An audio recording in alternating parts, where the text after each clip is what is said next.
Hello, my lovely student. Welcome back to Kavita Maths classes.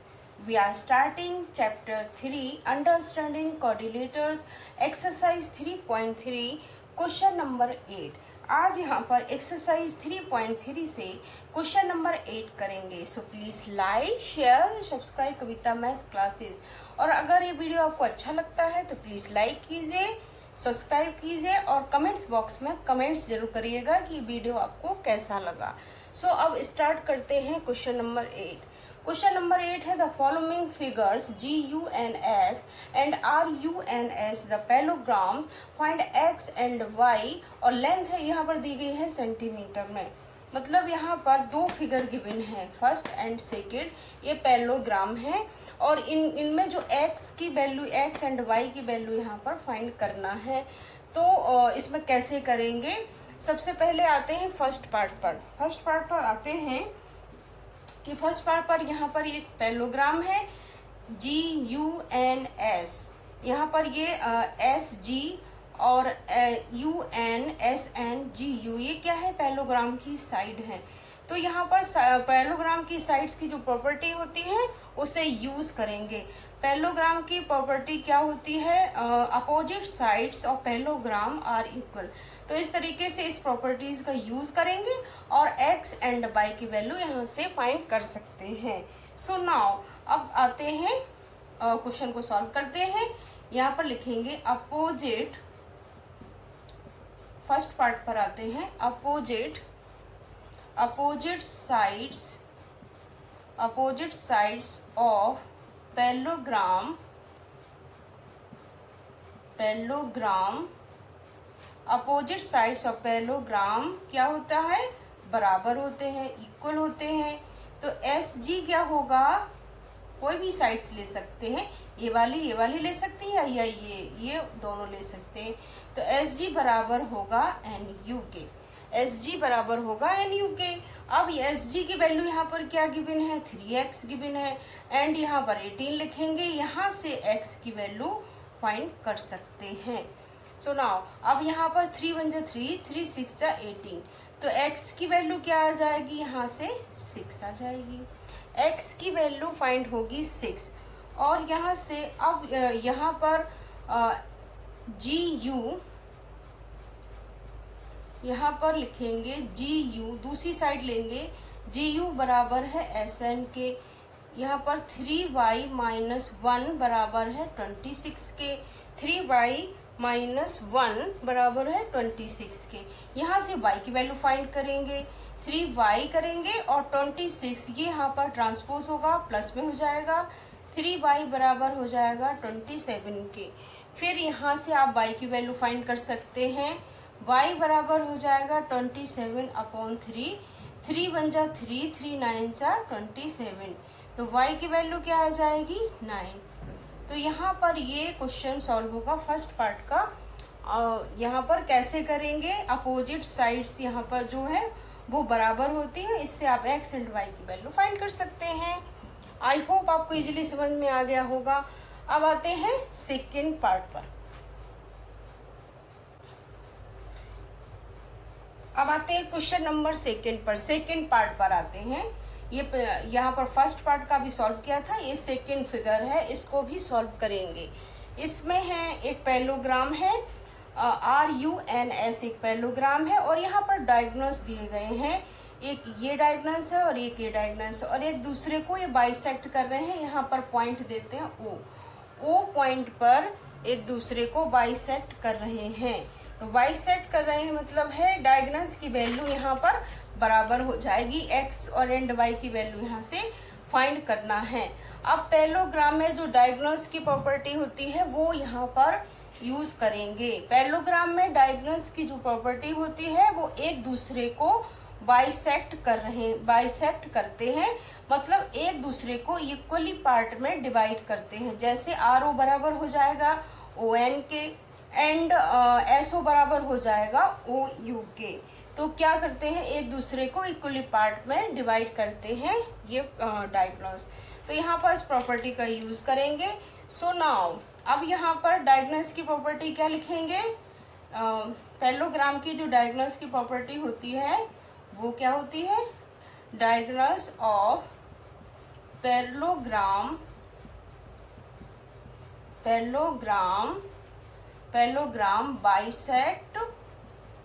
bisect each other. Diagonals of parallelogram bisect each other, मतलब एक दूसरे को bisect कर रहे हैं, मतलब ये जो है आर ओ बराबर हो जाएगा ओ एन के, एस ओ बराबर हो जाएगा ओ यू के। तो यहाँ से हम एक्स एंड वाई की वैल्यू फाइंड कर सकते हैं। तो सबसे पहले ये वाला पार्ट लेंगे, क्योंकि यहाँ पर y प्लस 7 है और बराबर में 20 हो जाएगा, y की वैल्यू आ जाएगी। यहाँ पे x प्लस वाई की, जब y की वैल्यू फाइंड करेंगे तो ये वाला हिस्सा भी आप ले सकते हैं। सो नाउ अब यहाँ पर y प्लस 7 बराबर हो जाएगा 20 के, तो y बराबर हो जाएगा 20 माइनस 7, तो y बराबर क्या हो जाएगा 30। तो यहाँ से y की वैल्यू फाइंड कर सकते हैं। अब यहाँ पर y की वैल्यू फाइंड हो जाएगी, तो अब दूसरा वाला भी लेते हैं। दूसरा वाला यहाँ से लेंगे, ओ एन बराबर हो जाएगा ओ आर के। ओ एन क्या है x प्लस वाई बराबर ओ आर कितना है 16। x की वैल्यू फाइंड करना है, y की वैल्यू है यहाँ पर 13, तो 13 लिखेंगे 16। x की वैल्यू 16 माइनस 13, तो x की वैल्यू क्या आ जाएगी 16 में से माइनस 13 करेंगे तो x की वैल्यू आ जाएगी 3। तो यहाँ से x की वैल्यू भी फाइंड हो गई और y की वैल्यू भी निकल आई यहाँ पर। तो ये क्वेश्चन इस तरीके से करेंगे। सबसे पहले देखेंगे कौन सी प्रॉपर्टी का यूज हो रहा है और किस तरीके से क्वेश्चन को सॉल्व करना है। आई होप आपको इजीली समझ में आ गया होगा। सो अब आते हैं नेक्स्ट क्वेश्चन पर। So let's come to the other question. अब आते हैं क्वेश्चन नंबर 9 पर। क्वेश्चन नंबर 9 है, एक यहाँ पर पैरेललोग्राम है, यहाँ पर 2 पैरेललोग्राम इसमें है, 2 पैरेललोग्राम गिवन है। पैरेललोग्राम है RISK एंड CLUE। यहाँ पर 2 पैरेललोग्राम इसमें है और एंड x की वैल्यू आपको फाइंड करनी है। सो नाउ यहाँ पर एक आप सबसे पहले देखेंगे कौन सी क्या प्रॉपर्टी यहाँ पर किस तरीके से क्या यूज करेंगे। यहाँ पर ये x है तो कैसे इसकी वैल्यू फाइंड करेंगे। तो सबसे पहले क्या करेंगे, आपके पास एक एंगल यहाँ गिवन है, अगर हम एक एंगल यहाँ भी मान लेते हैं तो यहाँ से अपोजिट एंगल से इस एंगल की वैल्यू यहाँ से फाइंड कर सकते हैं। तो इस वाला जो एंगल है इसको एंगल 1 मान लेते हैं, तो यहाँ से एंगल 1 की वैल्यू फाइंड हो सकती है। तो नाउ एंगल 1 बराबर हो जाएगा 120 डिग्री के। एंगल 1 बराबर होगा 120 डिग्री के। आपको रीजन में लिखना होगा अपोजिट एंगल्स आर, पैरेललोग्राम में क्या होते हैं बराबर होते हैं, are equal, opposite angles are equal parallelogram में होते हैं। तो यहाँ से एंगल 1 की वैल्यू आ गई। अब एक एंगल अगर यहाँ पर भी फाइंड करते हैं, इसको एंगल 2 लेते हैं, तो एंगल 1 प्लस एंगल 2 मिलके एक लीनियर पेयर बना रहे हैं। एक ही लाइन पे 2 एंगल बन रहे हैं तो ये लीनियर पेयर होंगे। तो इस यहाँ से एंगल 2 की वैल्यू भी निकाल सकते हैं। तो एंगल 2 प्लस एंगल 1 बराबर हो जाएगा 180 डिग्री के। ये क्या हो गया, कौन सा क्या रीजन है इसका, लीनियर पेयर है और लीनियर पेयर की वैल्यू होती है 180 डिग्री। तो आप यहाँ से एंगल 2 की वैल्यू निकाल सकते हैं। एंगल 2 की वैल्यू कैसे निकालेंगे, एंगल 2 प्लस एंगल 1 की वैल्यू है 120, 180 हो जाएगा। तो एंगल 2 बराबर हो जाएगा 180 माइनस 120, 180 माइनस 120, तो एंगल 2 की जो वैल्यू है वो 60 डिग्री हो जाएगी। अब यहाँ से एंगल 1 भी है, एंगल 2 भी है। अब यहाँ से एंगल 1 है, एंगल 2 है। अब एक एंगल यहाँ पर भी है, एक एंगल यहाँ पर भी गिवन है 70 डिग्री का। अब देखते हैं कि इससे क्या कर सकते हैं। यहाँ पर एक एंगल 70 डिग्री का, अगर हम एक एंगल यहाँ भी एंगल 3 मान लेते हैं तो यहाँ से ये कौन से एंगल की प्रॉपर्टी का यूज हो रहा है, करस्पॉन्डिंग एंगल प्रॉपर्टी का हम यहाँ से यूज कर सकते हैं। तो एंगल 3 बराबर हो जाएगा एंगल 70 के और रीजन में आप लिखेंगे करस्पॉन्डिंग एंगल जो कि बराबर होते हैं, करस्पॉन्डिंग एंगल्स आर इक्वल। ये प्रॉपर्टी आप यूज कर सकते हैं।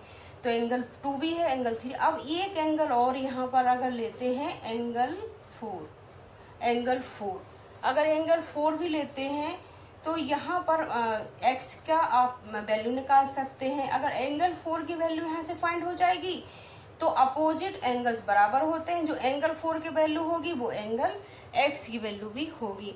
ये सब हम क्यों यहाँ पर कर रहे हैं, यहाँ पर एक ये जो ट्रायंगल बन रहा है, ट्रायंगल फॉर्म हो रहा है। अब यहाँ का एक एंगल यहाँ भी फाइंड हो गया, ये भी हो गया, ये भी। जब तीनों एंगल यहाँ पर हैं तो इनकी जो ट्रायंगल एंगल की जो प्रॉपर्टी होती है उसको यूज करके यहाँ से x की वैल्यू फाइंड कर सकते हैं। इसलिए एक एंगल यहाँ भी लिया था, एक एंगल यहाँ भी हो गया, तीनों एंगल आपके पास हो गए हैं। जब ये तीनों एंगल हो जाएंगे तो आप x की वैल्यू फाइंड कर सकते हैं। तो हमें यहाँ पर सोचना होगा कि हम कैसे यहाँ पर x की वैल्यू फाइंड कर सकते हैं। तो इस तरीके से अगर आपके पास एक एंगल भी गिवन है तो आप वैल्यू फाइंड कर सकते हैं। सो नाउ अब यहाँ पर एंगल 3 की वैल्यू यहाँ पर निकल आई है, तो 2, 3।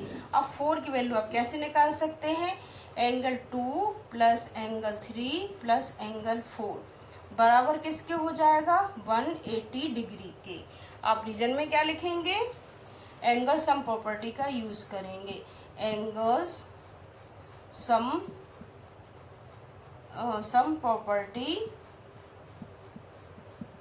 Property of triangle. ये इस तरीके से इसका जो सम होता है वो 180 डिग्री का बराबर होता है 3 एंगल का सम। तो एंगल 2 की वैल्यू थी 60, इसकी एंगल 3 की 70, एंगल 4 की वैल्यू आपको फाइंड करना है 180। 60 प्लस 70 करेंगे आएगा 130 डिग्री, और प्लस एंगल 4 बराबर हो जाएगा 180 डिग्री के। फिर क्या करेंगे, यहाँ से एंगल 4 हो जाएगा 180 माइनस 130 करेंगे, 180 माइनस 130 करेंगे तो एंगल 4 की वैल्यू यहाँ से फाइंड हो जाएगी, 50 डिग्री के बराबर हो जाएगा। एंगल की वैल्यू यहाँ से फाइंड होगी। अब क्या होगा, अब एंगल 4 की वैल्यू निकल आई, एंगल 4 की वैल्यू है 50, तो एंगल 4 बराबर है x के।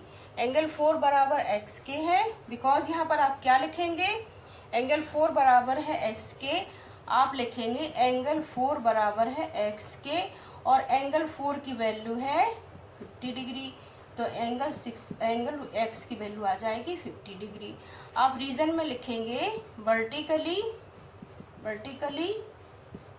अपोजिट एंगल बराबर होंगे। तो इस तरीके से आप x की वैल्यू यहाँ से निकालेंगे। सो नाउ अब आपको इजीली समझ में आ गया होगा कि x की वैल्यू किस तरीके से फाइंड करना है। सो सबसे पहले आपने देखा कि यहाँ पर एक एंगल था 120 का और 70 के, इसकी हेल्प से आपने यहाँ से जो ट्रायंगल बन रहा था उसकी प्रॉपर्टी को यूज़ किया। फिर आप यहाँ से x के साइड जाएंगे, आपने ये वाला एंगल निकाला तो x की वैल्यू यहाँ से फाइंड हो गई। तो सबसे पहले आपको सोचना होगा कि कैसे किस तरीके से हम वैल्यू फाइंड कर सकते हैं। सो आई होप आपको इजीली समझ में आ गया होगा कि ये क्वेश्चन कैसे सॉल्व करेंगे। So this question is finished. I hope आपको इजीली समझ में आ गया होगा। अगर ये वीडियो आपको अच्छा लगता है तो प्लीज़ लाइक कीजिए, शेयर कीजिए, सब्सक्राइब कीजिए कविता मैथ्स क्लासेस। और अगर आपको कोई भी डाउट है तो कमेंट बॉक्स में आप कमेंट्स कर सकते हैं, डाउट अपना क्लियर कर सकते हैं। और अगर आपको ये वीडियो अच्छा लगता है तो आप कमेंट्स बॉक्स में कमेंट्स करिएगा कि ये वीडियो आपको कैसा लगा। Bye bye.